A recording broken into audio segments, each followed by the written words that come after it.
A day in my life bilang isang sekretarya.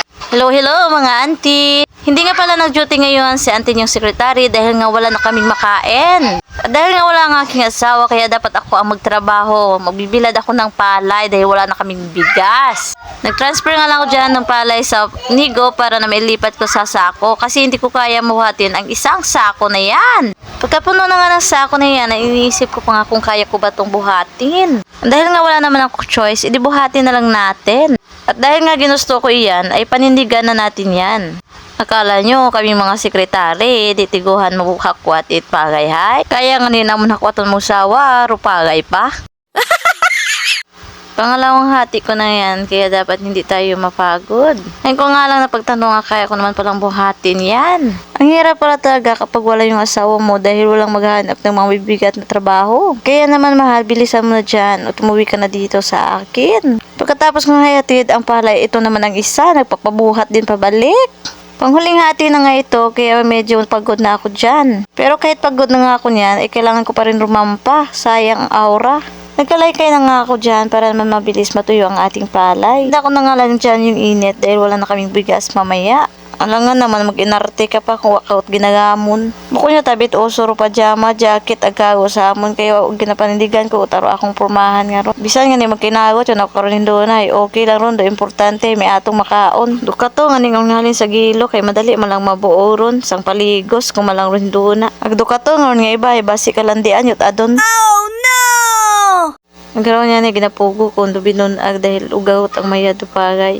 Wakot ang anay kong ginaindar o gilok dahil nga ginapanindigan ko ako nga suksok nga ron. Dahil kung magkatoga kay ato nga ron nga kaguton, bukod magpakagot pa kita sa iba. Charot!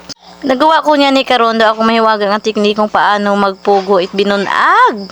At nakikita niya naman, ginaalima ko at ako naman yan nga gamitan itnigo para mapadali ro pagsuod. Dahil inugdam yan ako di karon hinagtahop-tahop mananay ko ni kuno pero kako man agtutan ng dali kabuk. Kabasugit abiro hangin kay iya man kako nagtutanan haning gilok nga ra. Mahangin nga ni ro palibot pero mas mahangin pa siguro yung nagatahop-tahop nga ron ho. Salamat nga ni ako may nag-abot nga nagbulig kakon. Akala ko nga ni gabulig pero mahampang malanggali.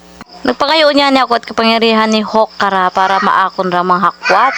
Kaso ang galing ay hindi ko kaya nga hakwaton di yung nga sang kasako nga rong pagay.